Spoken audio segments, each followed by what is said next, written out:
There was so much noise coming out of the Giants that none of it really stood out maybe the way it would. Usually if it's one guy, it's like, holy crap, it was him. It was Dexter Lawrence. It was Jermaine Elamanour. We're soft as F -- K is something else Malik Nabers said.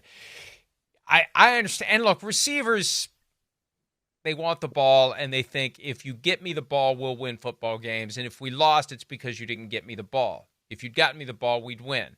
They never talk about it when they got the ball, but they still lost. But that's just the way receivers are. I mean, I saw that, and I thought this isn't good, but it doesn't surprise me because nothing's good right now about the Giants. I agree with what you first said. The Malik Nabers soundbite, it doesn't bother me that much. Like they had Hard Knocks, and they talked to Malik Nabers. We knew coming into the season, if they were losing and he wasn't getting the ball, he was going to be outspoken. He was going to say anything. We got to get him to stop chewing the gum during the interview. It was a lot going on in that situation.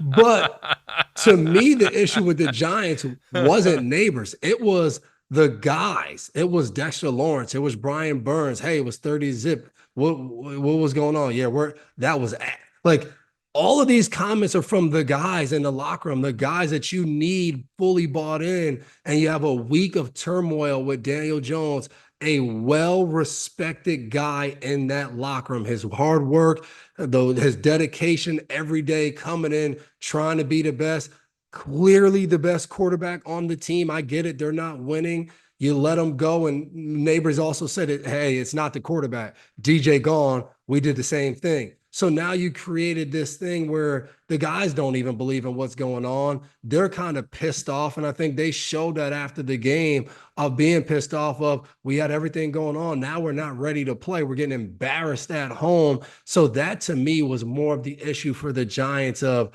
it's all of these guys talking. If it was just one unhappy rookie receiver who's a stud receiver who we know has an attitude of get me the ball, I'm a playmaker. Yeah, like that's going to happen. Like we'll understand that. And I heard Daboll after the game said, I got to do a better job getting them the ball early because it's true. For them to be effective, they do have to do that. But the amount of guys who are just speaking out of what's going on, it's a bad time for the Giants. I have some thoughts on that broader dynamic. For now, though, let's put a button on this. Brian Daboll on Monday talking about the Malik Nabers gum-chewing comments from after Sunday's loss. Malik and I talked last night. We talked this morning. He's a very competitive individual. Again, you want to get the ball in his hands, and I got to do a better job of getting the ball in his hands early. And you know, he's a smart young guy that's very competitive, Pat. And again, when you lose like that, it's a frustrating thing. But we've had good communication, as we always have. You think it's a problem that he is that he feels free to speak that freely and that critically about you, the head coach, and about the operation?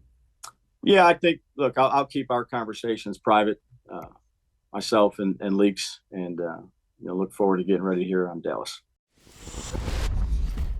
So the answer to the question is no, it probably wasn't good for him to say what he said the way that he said it. But look, Brian Daboll is putting out a bunch of fires right now. And to your point about Dexter Lawrence, Brian Burns, other guys, the players don't care, and most of them probably can't even begin to comprehend what happened last week and why it happened.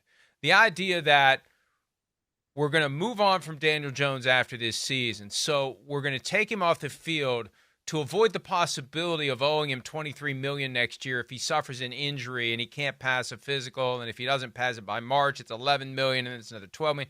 They don't care about that. They just want their best players on the field. You're taking our best quarterback off the field for reasons unrelated to trying to win football games this year. Then you're skipping over the backup, Drew Lock, for, Jersey Shore Fantasy Camp, where you get everybody excited about Tommy DeVito, and they're doing this, and they're spending money, and they're buying jerseys. I mean, let's face it, he's number 3 for a reason.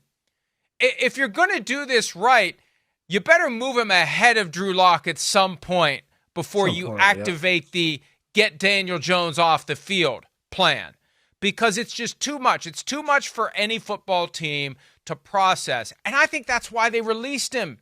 They weren't doing him a favor. Think of what a mess it would have been in that locker room after that game if Jones is there.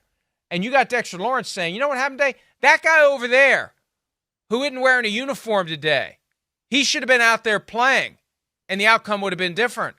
That's why they cut him.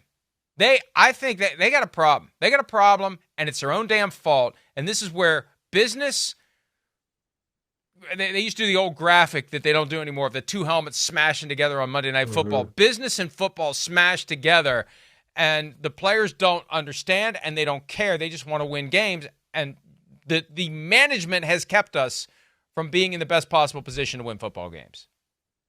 But I will have you know that Jersey Shore has some pretty good football. So if they had a Jersey Shore kind of competition, they have some decent football out there.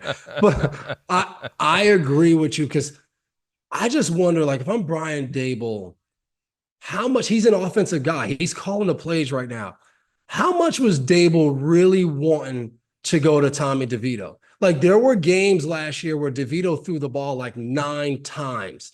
Like, you're not telling me this staff offensively wanted to say, hey, let's put Tommy DeVito in there to be our quarterback, even though we went and got Drew Lock and we worked with him all offseason, training camp to this point. So, like, yes, we got to get Nabers the ball. And you said it, Daboll's putting out a lot of fires.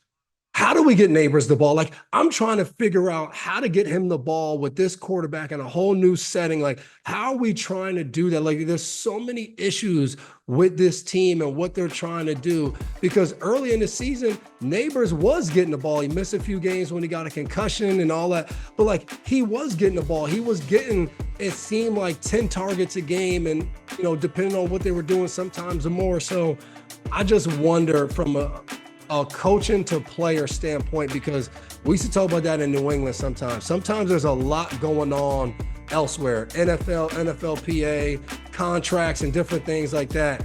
But then there's a section of guys who have nothing to do with that. We were a little unique in New England because Coach Belichick was really the GM and head coach. But under him, when you looked at the coordinators and the position coaches, as we're planning and we're doing things, we're not privy to those things. So, like, right here, as we're trying to get our game going, we're trying to figure out how to win games. We can only control what was here. And in that part of it, we want the best players on the field. Hi, it's Mike Florio. Thanks for watching PFT on YouTube. Hit subscribe for the latest news and analysis from Pro Football Talk.